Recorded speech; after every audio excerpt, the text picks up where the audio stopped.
예, 요한복음 말씀 산책 19번째 시간입니다. 벌써 19번째네요. 요한복음 3장 22절부터 30절의 말씀을 가지고 함께 나누길 원합니다. 본문 요한복음 3장 22절부터 30절 함께 읽으시겠습니다. 그 후에 예수께서 제자들과 유대 땅으로 가서 거기 함께 유하시며 침례를 베푸시더라. 요한도 살렘 가까운 에논에서 침례를 베푸니 거기 물이 많음이라. 그러므로 사람들이 와서 침례를 받더라. 요한이 아직 여기에 갇히지 아니하였더라. 이에 요한의 제자 중에서 한 유대인과 더불어 정결 예식에 대하여 변론이 되었더니 그들이 요한에게 가서 이르되 라비어 선생님과 함께 요단강 저편에 있던 이 곧 선생님이 증언하시던 이가 침례를 베풀매 사람이 다 그에게로 가더이다. 요한이 대답하여 이르되 만일 하늘에서 주신 바 아니면 사람이 아무것도 받을 수 없느니라. 내가 말한 바 나는 그리스도가 아니요 그의 앞에 보내심을 받은 자라고 한 것을 증언할 자는 너희니라. 신부를 취하는 자는 신랑이나 서서 신랑의 음성을 듣는 친구가 크게 기뻐하나니 나는 이러한 기쁨으로 충만하였노라. 그는 흥하여야 하겠고 나는 패하여야 하리라 하니라. 아멘. 아주 유명한 구절이 있는 익숙한 본문입니다.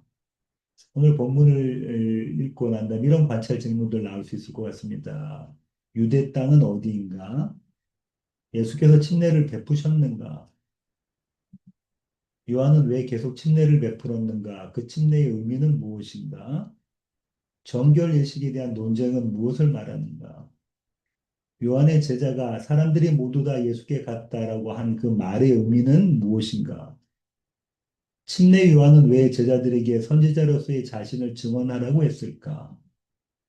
신랑의 친구로서 기쁨은 무엇인가? 무슨 의미로 말한 것일까? 그는 흥하여야 하겠고 나는 쇠하여야 하리라는 무슨 뜻으로 한 말인가? 그것이 가능한 이야기인가? 우리는 이 구절을 어떻게 적용해야 하는가? 오늘 본문이 우리에게 주는 메시지는 이 정도 질문들이 나올 수 있을 것 같습니다. 물론 더 나올 수도 있겠죠. 본문을 보겠습니다. 22절입니다. 그 후에 예수께서 제자들과 유대 땅으로 가서 거기 함께 유하시며 침례를 베푸시더라. 여기가 지금 지도에서 보시면 여기가 사마리아죠. 여기가 갈릴리 지방이고요. 대각볼입니다. 그다음 베레아고요. 여기가 주유다예요. 이두메. 그러면은 침례를 베풀 수 있는 자리는요. 요단강 여기서부터 이렇게 요단강이 흐르고요. 여기가 사해입니다. 이렇게 침례를 베풀 수 있는 자리가 그렇죠. 유대 땅이라고 하면 지금 이 지역을 이야기하고 있으니까 이 근처 어디에서 침례를 베푸셨다라고 말씀할 수 있을 것 같아요. 근데 어느 위치인지는 정확히 모르겠죠.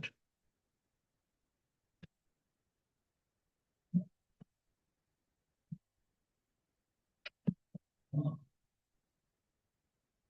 예수께서 제자를 4장 1절 2절 다음 시간 할 걸 보시면 이렇게 나와 있어요. 예수께서 제자를 삼고 침례를 베푸시는 것이 요한보다 많다 하는 말을 바리새인들이 들은 줄을 주께서 아신지라. 예수께서 침례를 베푸신 것이 아니요 제자들이 베푼 것이라. 근데 이 앞에는 이제 아직 이 구절이 설명이 안 돼 있죠. 그러니까 이 앞에 있는 구절에서 어, 침례를 예수께서 제자들과 유대 땅에 가서 거기서 함께 유하시며 침례를 베푸셨는데 예수님께서 직접 베푸신 건 아니고 제자들이 베푼 것이다는 거죠. 예수님이 허락을 하셨겠죠. 23절, 24절입니다. 요한도 살렘 가까운 에논에서 침례를 베푸니 거기 물이 많음이라 그러므로 사람들이 와서 침례를 받더라. 살렘 땅 살렘은요, 그다음에 거기 에논이라고 하는 지역은 이 정도입니다. 그러니까는 사마리아 저 위쪽인 거예요. 그리고 아까 예수님이 침례를 베푸셨는데 여기서부터 유다니까 요 정도 지역이 될 것 같습니다. 요한이 아직 옥에 갇혀 있습니다. 요한이 옥에 갇히게 되잖아요, 나중에. 그죠? 그리고 참소형을 당하게 되죠. 옥에 갇히기 전까지 요한은 계속해서 침례를 베푼 모습이 그림이 그려져 있죠. 요한의 침례는 어떤 침례인가?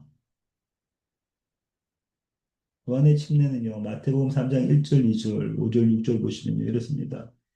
그때의 침례 요한이 이르러 유대 광야에서 전파하여 말하되 회개하라 천국이 가까이 왔느니라. 이때 예루살렘과 온 유대와 요단강 강 사방에서 다 그에게 나와 자기들의 죄를 자복하고 요단강에서 그에게 침례를 받더니 회개하라 천국이 가까이 왔느니라가 침례 요한의 메시지였어요. 그렇죠? 침례 요한의 메시지입니다. 이게 복음이에요. 천국에 왔어. 그러니까 회개해. 회개라는 건 돌이키는 거다. 그죠? 하나님께로 돌이키라는 거죠. 그러면은 침례는요. 요한의 침례는 회개의 침례가 되는 거죠. 회개의 침례가 되는 겁니다. 그래서 사람들이 나와서 자기의 죄를 자복하고 요단강에서 침례를 받는 거예요. 회개하는 것은 하나님께로 돌아가는 겁니다. 하나님께로 돌아가는 침례, 회개의 침례를 이야기하고 있죠.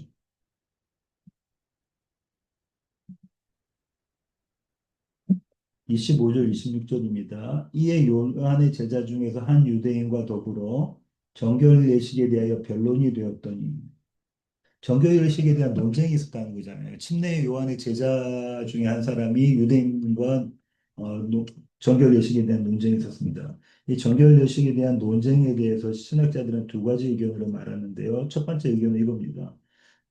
이 유대인들에게 이스라엘에게 정결 예식은 주로 어떤 거냐면은 자기가 범한 죄에 대한 씻음이죠.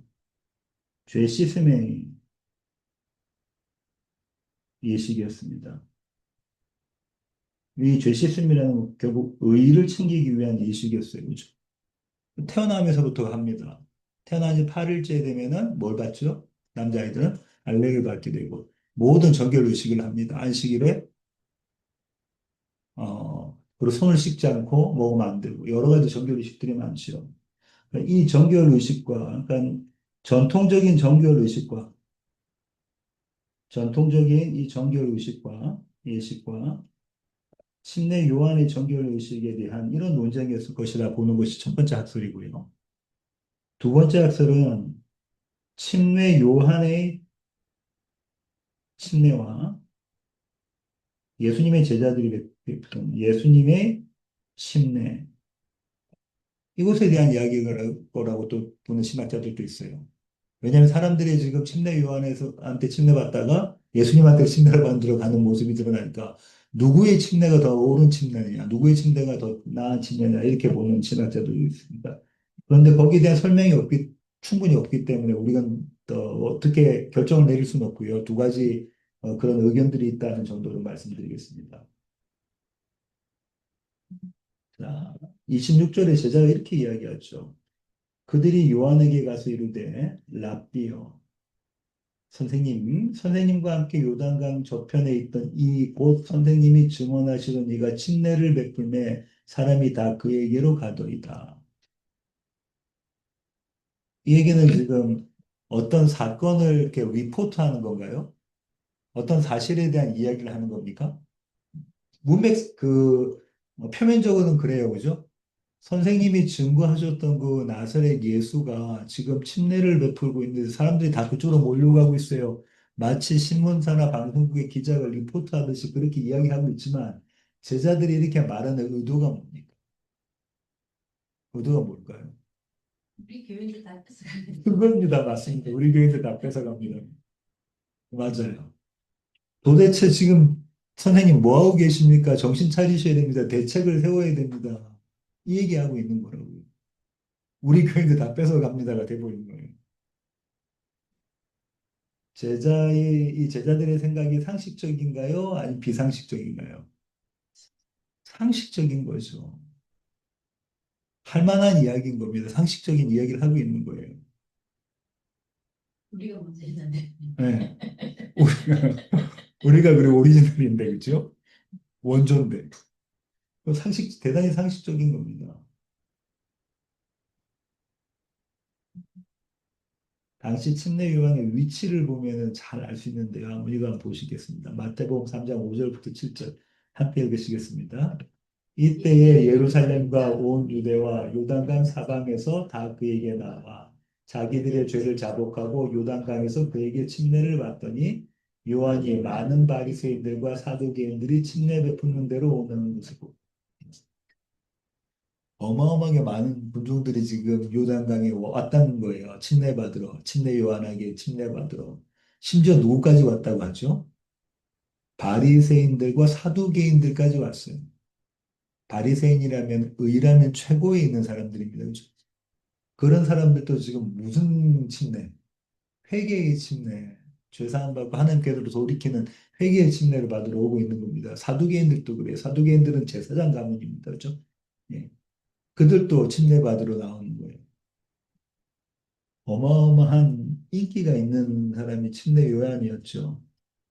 대단히 지명도가 높은 사람이었잖아요. 헤롯 왕도 그랬어요. 마가복음 6장 10절 같이 읽겠습니다.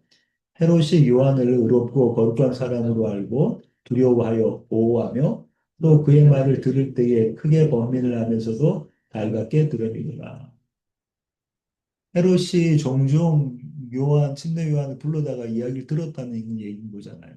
불러서 이야기를 들었습니다. 이 사람이 정말로 선지자인 것 같아. 이 사람이 정말로 하나님의 말씀을 전하는 것 같아.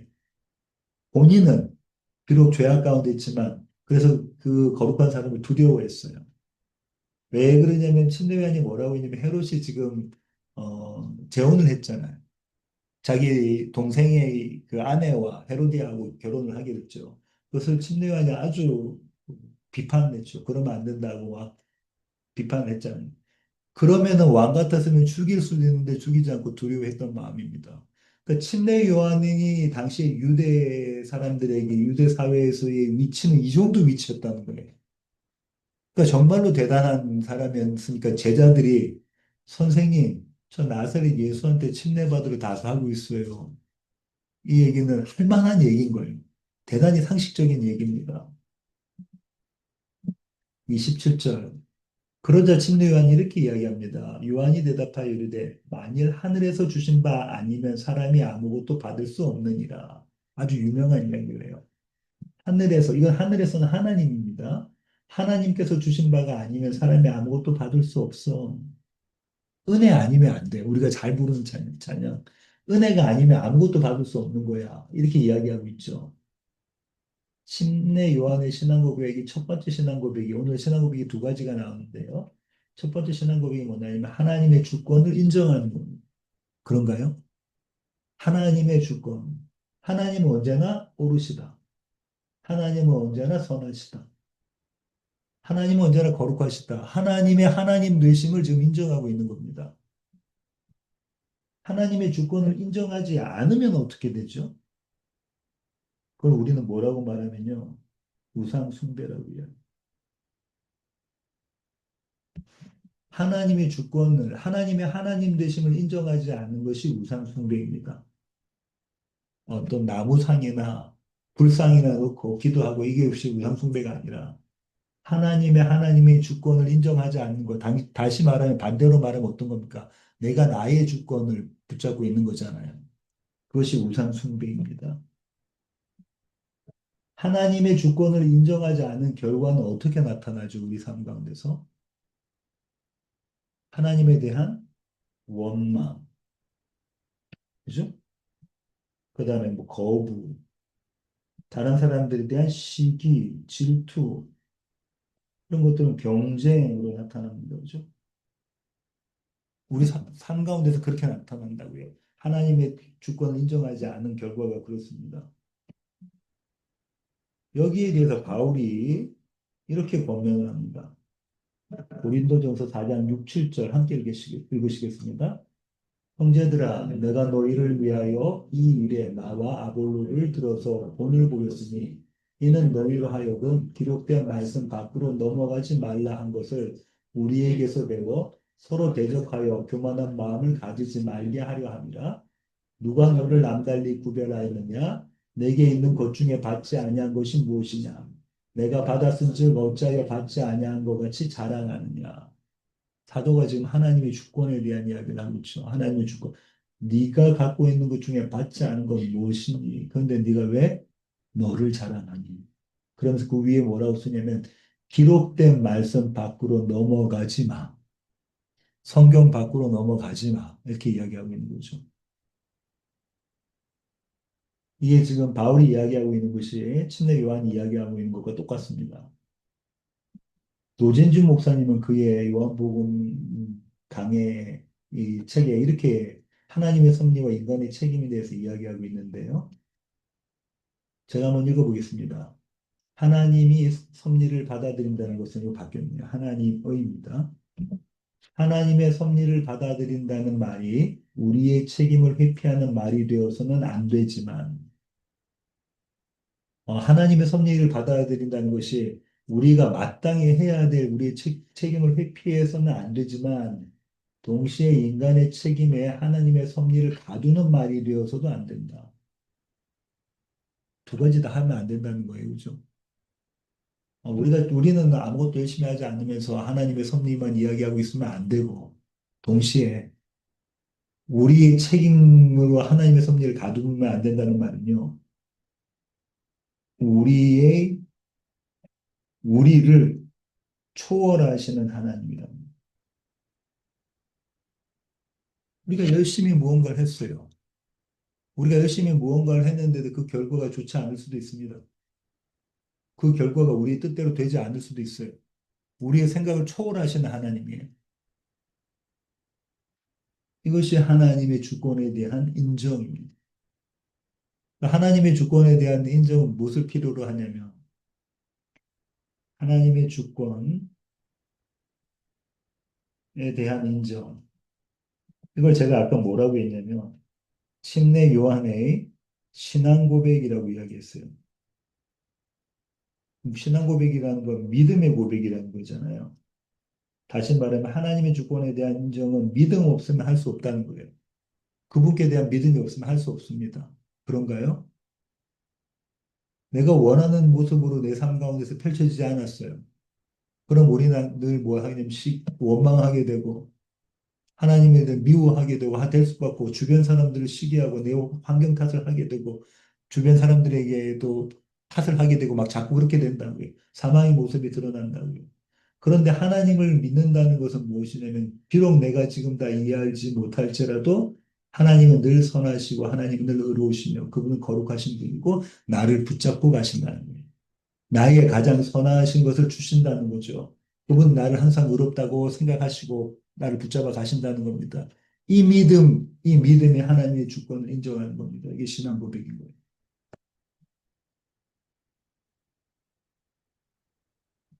가치관을 대조하겠는데 세상적 가치관은 이렇습니다. 성공은 곧 축복입니다.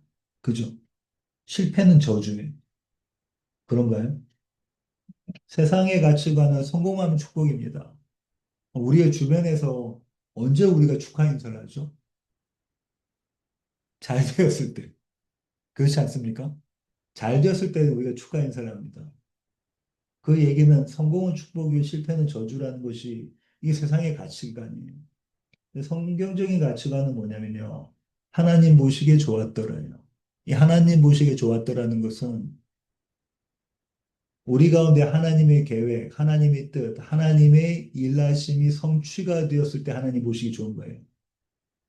그러면 우리의 삶 가운데 내가 원하는 모습이 드러나지 않을지라도 그 자리에서 한 분 하나님을 기뻐하는 그게 하박국 선지자의 고백입니다. 그렇죠? 네. 무화과 나무가 마를지라도 외양간에 소가 없을지라도 무엇을 기뻐한다고요? 나는 여호와로 기뻐하겠다. 나는 하나님으로 기뻐하겠다. 이렇게 되면 하나님 보시기에 좋은 거예요. 왜냐하면 하나님은 기뻐하고 하나님을 즐거워하는 것이 예배니까요. 그것이 생명을 나누는 모습이니까요. 그것, 그것이 하나님 보기에 좋은 겁니다. 가치관이 다르죠. 하나님의 주권을 인정하는 삶은요, 그러면 우리의 모습 가운데서 어떤 실천적인 모습으로 드러나냐면, 주어진 자리에서 최선을 다하는 삶으로 드러나요. 그런가요? 나에게 지금 맡겨져 있는 내가 마주한 이 환경 가운데서 최선을 다하는 모습으로 드러납니다. 하나님의 주권을 내가 인정한다 해서 하나님이 다 하실 테니까 난 하지 않아가 안 된다는 거예요. 나에게 맡겨진 이 나의 책임들 최선을 다해서 하게 된다는 겁니다. 그것이 하나님의 주권을 인정하는 삶이 됩니다. 이 두 가지가 모순이 아니에요. 하나님의 은혜 가운데 이 두 가지가 모순이 아닙니다. 침례 요한에 하면 삶을 볼게요. 그가 주권을 인정하는 삶을 살았잖아요. 그 모습이 이렇게 나옵니다. 요한 또 살렘 가까운 에논에서 침례를 베푸니 보통 사람들 같으면 어떻게 해야 되냐면 나사렛 예수한테 가서 따져야 됩니다. 그죠? 아까 김정희 집사님 말씀하신 것처럼 원조가 우린데 하고 제자들 우 데리고 가서 따지고 그래야 된다고. 그것이 안 되면 좀 더 인격적이면 어떻게 하겠죠?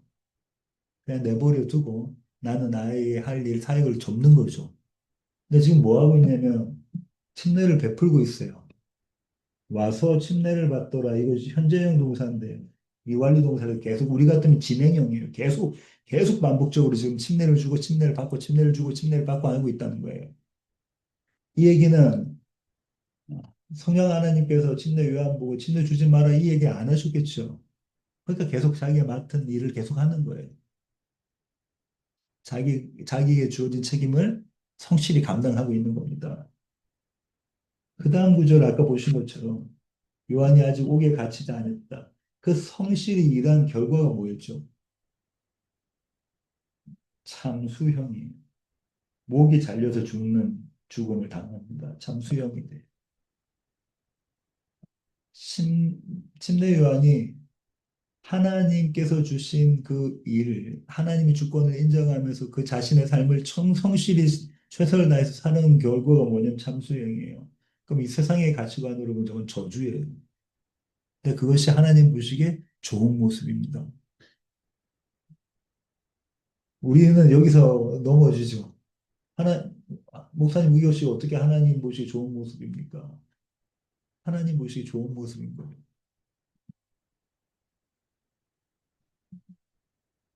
3장 28절입니다. 내가 말한 바 나는 그리스도가 아니요 그의 앞에 보내심을 받은 자라고 한 것을 증언할 자는 너희니라. 지금 침례 요한이 제자들이죠. 제자들에게 이렇게 이야기합니다. 너희가 증언해야 되는 게 뭔 줄 아니? 너희의 선생 나는 그리스도가 아니고 나는 그분을 증언하러 왔어. 나는 그분 앞에서 그분의 길을 예비하러 왔어. 왕의 길을 준비하러 온 사람이 나야. 너희는 이걸 증언해야 돼. 침례 요한의 제자들은 뭘 증언하고 싶을까요? 나사렛 예수보다는 우리 선생의 원조다를 증언하고 싶을 거고, 나사렛 예수 이전부터 우리 선생님이 침례를 했고, 더 많은 사람들이 침례를 받았고, 심지어 헤롯 대왕도, 헤롯 왕도 벌벌 떨고 있는 사람이 우리 선생님이다 이야기를 하고 싶을 텐데, 침례 요한은 제자들에게 뭘 증언하라고 하냐면, 그분이 메시아다. 나는 그분을 증언하러 온 그분의 길을 준비하러 온 사자에 불과해, 메신저에 불과해. 이거 너희가 증언해라고 합니다. 이것이 목사와 교회의 역할입니다. 목사가 증언하는 것은 성경에 말하는 예수 그리스도는 어떤 분이시고, 그분은 우리를 얼마나 사랑하신 분이고, 우리를 위해서 무슨 일을 하셨고, 그것을 증언하는 거죠. 그게 목사와 교회가 해야 될 일입니다. 목사가 증언하는 것이 자신이 되면 안 되죠. 자기 자랑이 되면 안 되지 않습니까?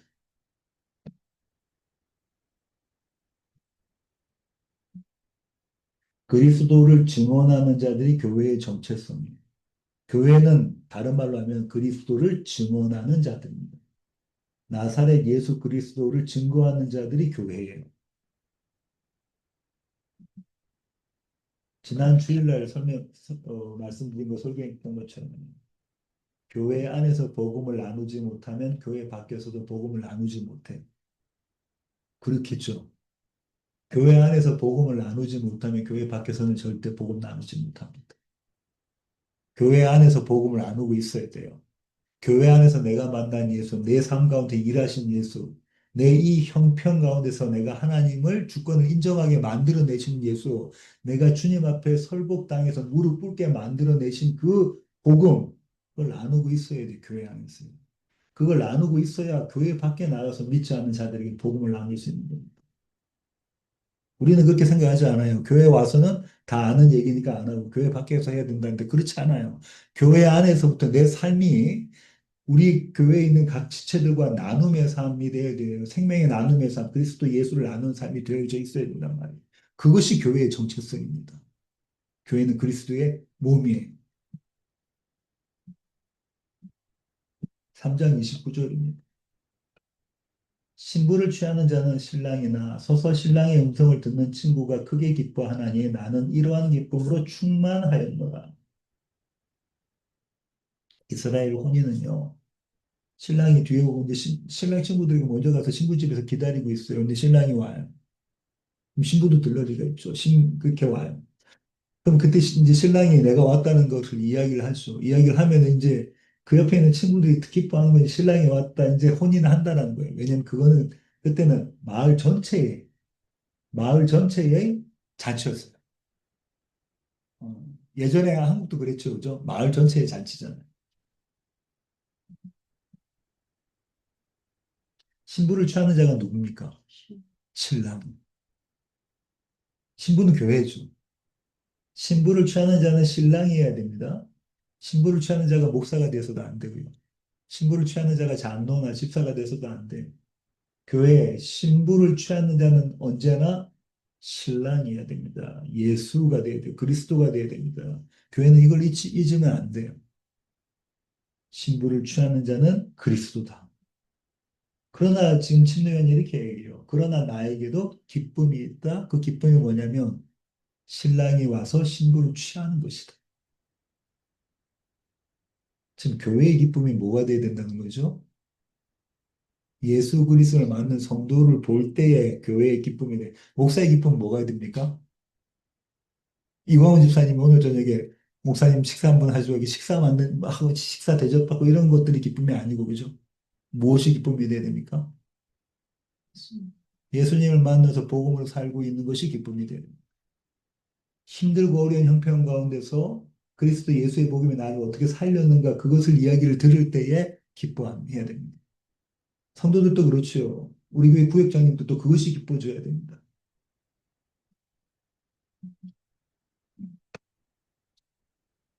목사의 기쁨과 교회의 기쁨은요. 신랑이 신부를 취하는 것이 되야 됩니다. 신랑이 신부를 취하는 것이 목사의 기쁨이고 교회의 기쁨입니다.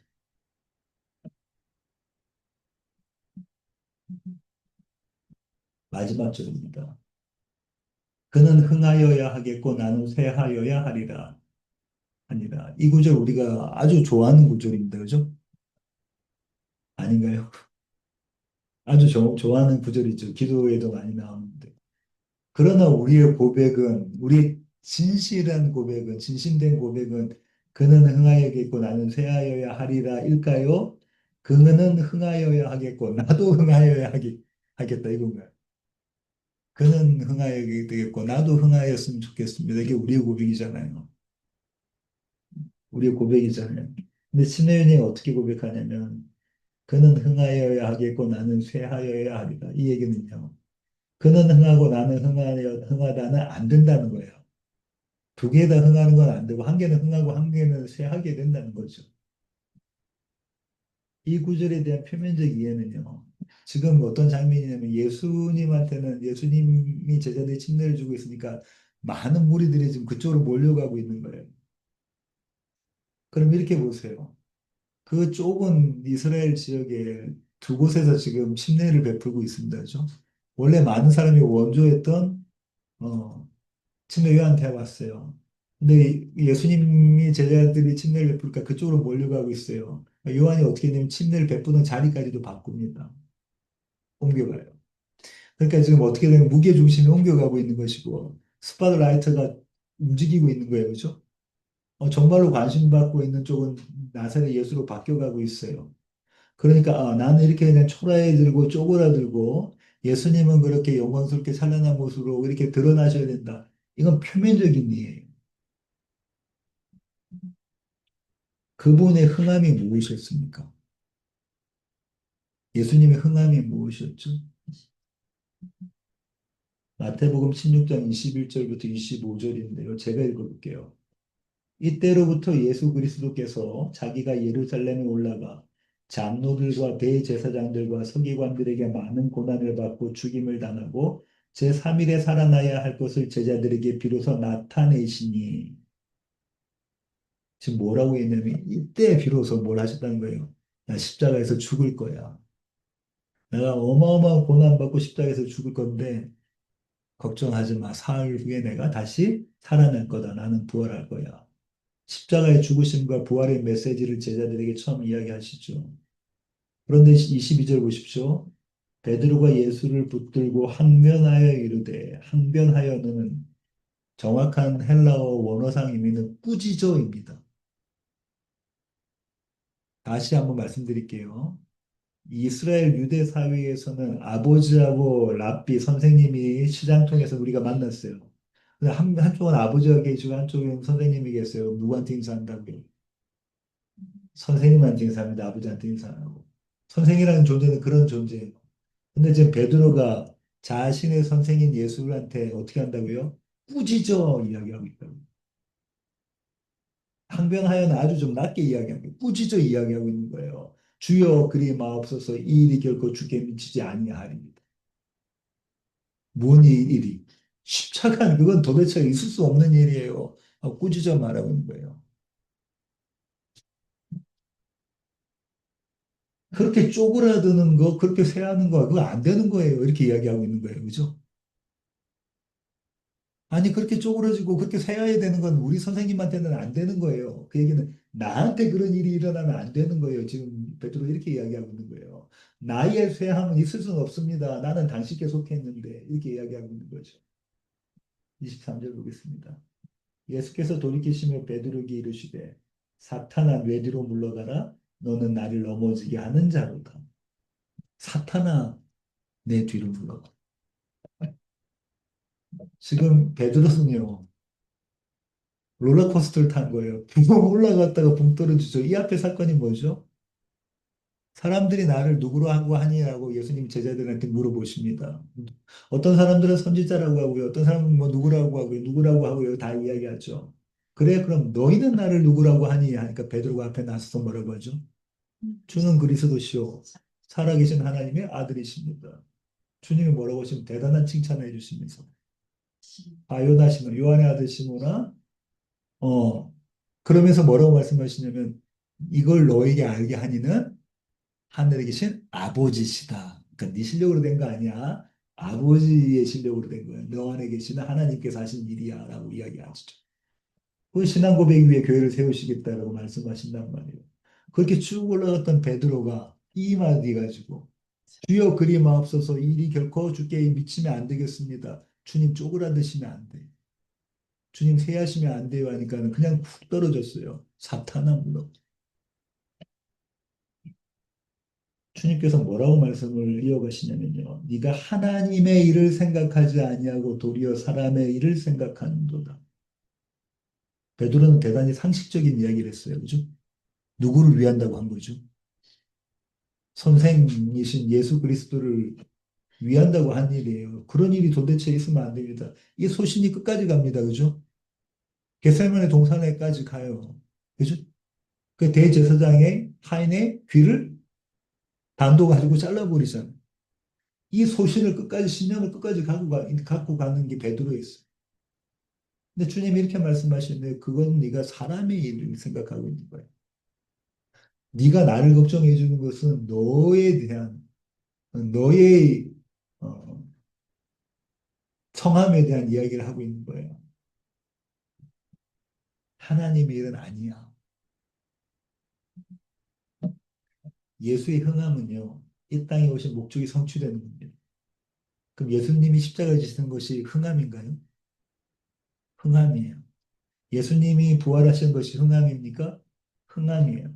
예수님의 승천과 또 성령 하나님의 강림이 흥함인가요? 흥함이에요. 저와 여러분이 하나님을 바라보며 하나님께 예배하는 것이 흥함입니까? 흥함이에요. 하나님의 뜻이 이루어지는 것이 예수의 흥함입니다. 예수님은 그 일을 하러 오셨으니까. 십자가에서 흥하신 예수라는 것은요, 이 땅에서 쇠함을 살게 된다는 역사를 갖고 있어요. 그렇죠. 십자가가 흥해진 거라면 이거 지금 업사이드 다운 됐다는 거예요. 바뀌어졌다는 거잖아요. 세상 사람들은 다 망했다 하는 것이 흥한 것이고, 그럼 거꾸로 세상 사람이 흥했다는 건 다 망한 것이라는 얘기가 되잖아요. 24절, 25절 제가 읽겠습니다. 이에 예수께서 제자들에게 이르시되 누구든지 나를 따라오려거든 자기를 부인하고 자기 십자가를 지고 나를 따를 것이니라. 주님 이런 말씀하셨죠. 누구든지 나를 따라오려거든 자기를 부인하고 자기 십자가를 지고 자기 부인 우리가 압니다죠. 자기 십자가는 우리가 어떻게 생각하죠? 아니 제가 만약에 이제 여자분이라고 생각하고 자매라고 생각하고요. 결혼을 했어요. 근데 저희 이 시어머니가 예수님 안 믿어요. 고부간에 갈등이 있습니다. 교회 나가는 것도 갈등이 있어요. 그럼 우리는 어떻게 생각하냐면 나의 며느리를 아니 저희 시어머니를 내가 지고 가야 십자가 이렇게 생각한다고요. 뭐 그런 뜻이 아닙니다. 그런 뜻이 아닙니다.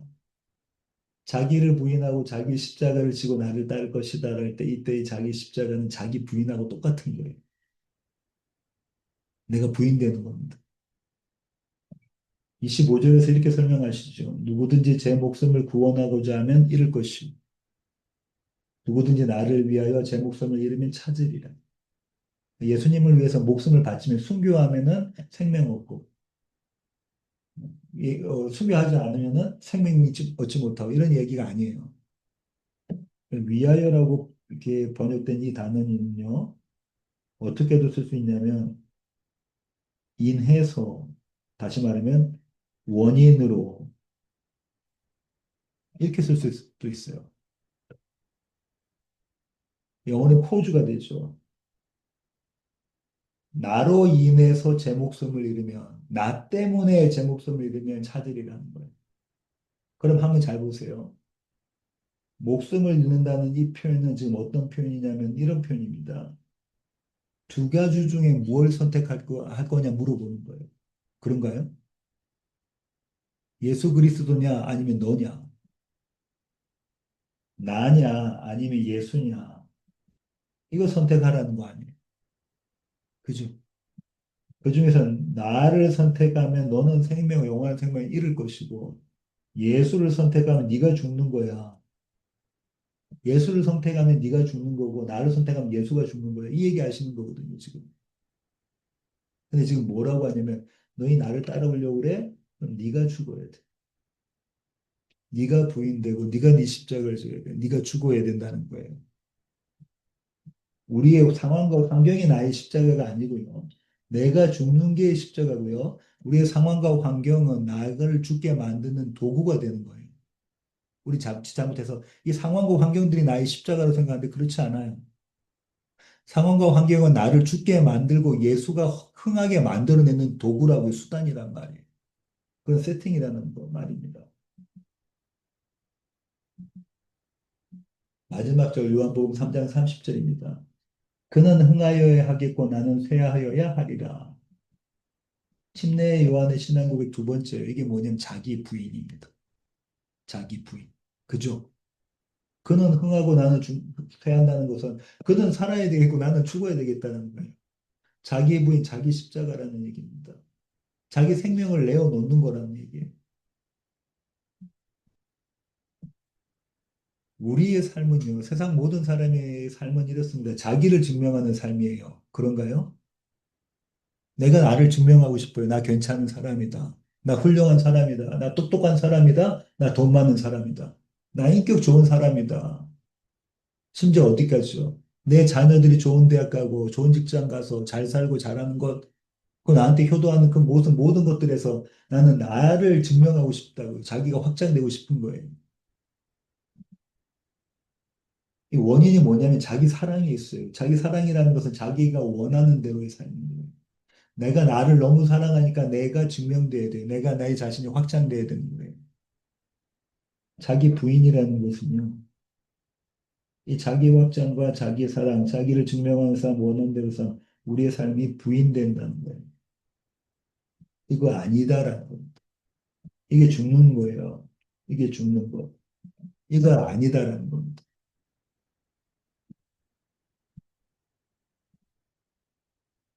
하나님의 주권에 대한 인정이 침례연의 신앙 고백 첫 번째고요.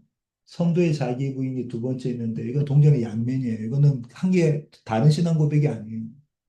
하나님의 주권에 대한 인정이라는 것은 자기 부인이 되지 않으면 할 수 없는 것이며 하나님의 주권에 대한 인정은 성도의 자기 부인은 하나님의 주권에 대한 인정 없이는 할 수 없는 거예요.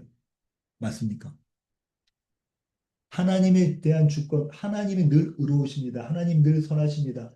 내 형편이 내가 원하는 모습으로 드러나지 않을지라도 하나님은 언제나 옳으십니다. 선하십니다라는 것은 나, 자기 부인, 자기 십자가를 지지 않으면 내가 죽지 않으면 할 수 없는 고백이고, 그죠? 내가 죽는다는 것은 하나님이 얼마나 선하시고 의로우신 분이며 그분이 나를 사랑하시고 끝내는 나에게 선을 주실 것이라는 믿음이 없으면 자기 부인을 못하는 거예요. 이 두 가지는 동전의 양면입니다.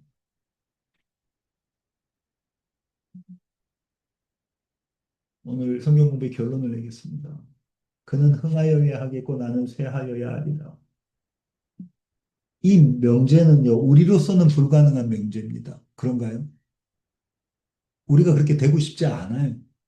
그죠? 내가 죽는 삶, 그건 내가 되고 싶지 않단 말이에요. 하나님의 전적으로 의지하는 삶, 이거 되고 싶지 않아요. 입술로 고백은 해요. 근데 하나님을 신뢰하는 삶이라는 것은 내가 원하는 모습으로 드러날 때는 신뢰해요. 근데 내가 원하는 모습으로 내 삶이 펼쳐지지 않을 때 신뢰하지 못한단 말이에요. 우리로서는 할 수 없는 명제예요. 그럼 누가 하신다는 겁니까? 우리 안에서. 하나님이 하신다는 겁니다. 하나님이 우리의 삶과 우리의 자리, 우리 삶의 자리, 환경과 형편과 모든 우리의 여건들을 사용하셔서 하나님의 말씀으로 이 일을 해내세요.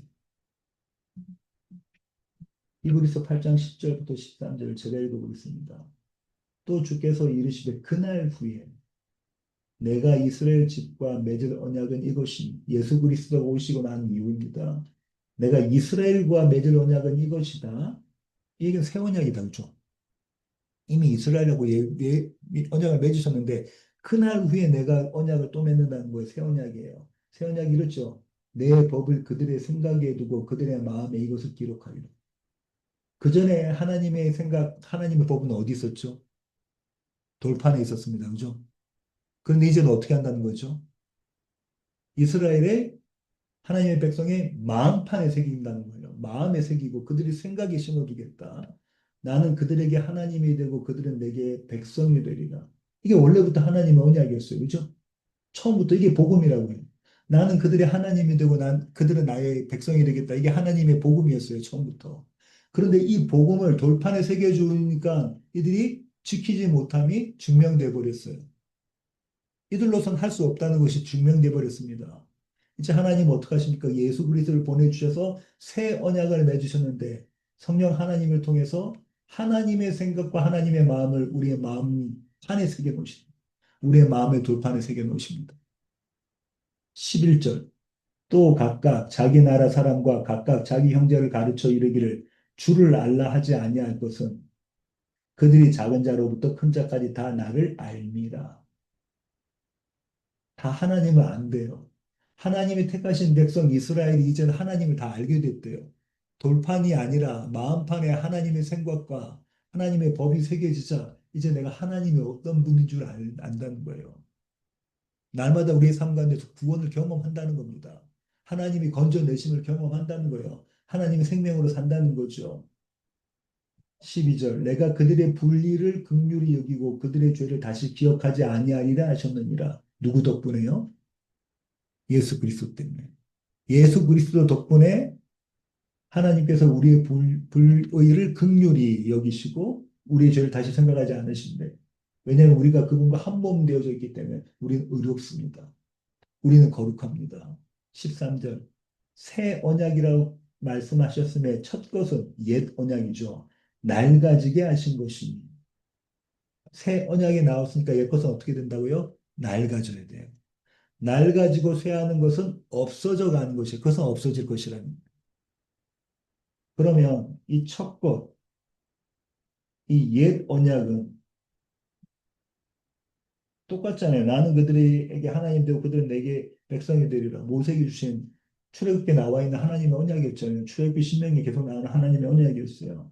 근데 이게 낡아지게 하셨다고 하시고 이것은 쇠하고 없어질 것이라고 하시는 거예요. 그럼 이 옛 언약이 뭐냐면 이스라엘이 의로 챙기는 언약이었어요. 하나님은 하나님의 언약을 주셨는데 이스라엘은 이것을 자기의 의로 챙깁니다. 이 얘기는 내가 할 수 있다라는 내가 할 수 있다는 겁니다. 내가 할 수 있는 것. 하나님은 그 내가 할 수 있다는 건 그걸 깨뜨려 보시고 너로는 못해 그리스도 예수가 너와 함께함으로 할 수 있는 것이. 그분이 하신 걸 네가 그냥 덧입는 거야. 옷 입는 거야.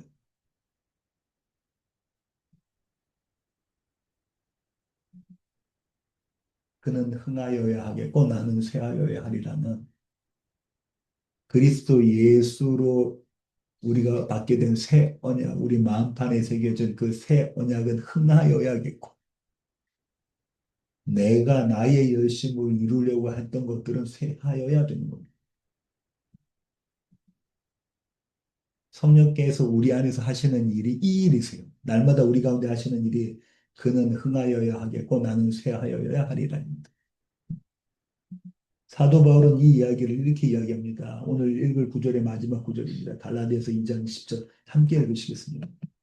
내가 그리스도와 함께 십자가에 못 박혔나니 그런즉 이제는 내가 사는 것이 아니요 오직 내 안에 그리스도께서 사시는 것이다. 이제 내가 육체 가운데 사는 것은 나를 사랑하사 나를 위하여 자기 자신을 버리신 하나님의 아들을 믿는 믿음 안에서 사는 것이.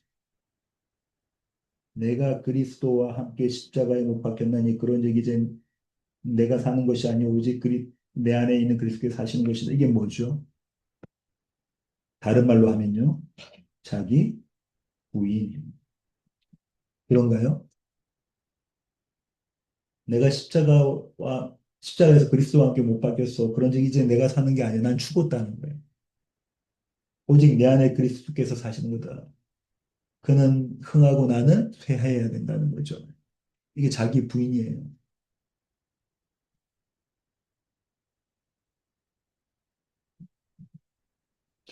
이제 내가 육체 가운데 사는 것은 나를 사랑하사 나를 위하여 자신을 버리신 하나님의 아들을 믿는 믿음 안에서 사는 것이 이게 뭐죠? 하나님의 주권에 대한 인정이 됩니다.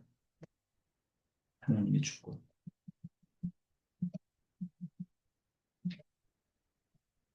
하나님의 주권에 대해서 인정한 것은 어떤 거죠? 내 삶의 자리가 나의 원함대로 되지 않을지라도 하나님은 의로우시고 선하시며 나를 끝까지 책임지시고 나를 사랑하신다. 그분의 사랑에서 어떤 것도 끊을 수 없다는 것이 하나님의 주권에 대한 인정이죠. 그것은 우리로 하여금 어떤 삶을 살게 한다고요? 지금 이 자리에서 최선을 다하게 만들어요. 다른 사람을 시기하고 질투하고 하나님을 원망하고 다른 사람의 원인을 찾고 또 그렇게 해서 쓸데없는 경쟁을 하고 이런 모습이 아니라는 거예요. 침례 요한이 보여줬던 그 모습이라는 거죠. 성령이 우리 가운데서 날마다 하시는 일이 이겁니다. 말씀이 우리 가운데 들어오면 날마다 하시는 일이 일이에요. 그는 흥하여야 하겠고 나는 쇠하여야 합니다. 여기까지 오늘 준비한 내용입니다. 어, 기도로 마치겠습니다. 하나님 감사합니다. 침례 요한의 제자들이 침례 요한 선생에게 찾아와서 선생님 도대체 뭐 하는 것입니까? 우리가 대책을 세워야 되지 않겠습니까? 라고 이렇게 이야기했을 때에 침례 요한이 자신의 역할에 대해서 그리고 자기 자신의 책임에 대해서 이야기합니다.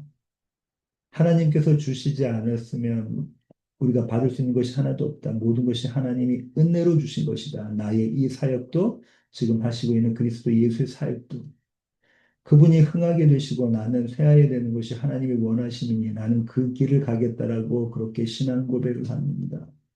하나님의 주권을 인정하며 자기 부인을 하는 삶을 살아냅니다. 성령 하나님께서 침례 요한 가운데 함께 하셔서 그 일을 만들어내십니다. 이 침례 요한의 모습이 우리 모두의 모습 되게 하시고 이 낮은 울타리 교회 공동체의 모습 되게 하여 주시옵소서.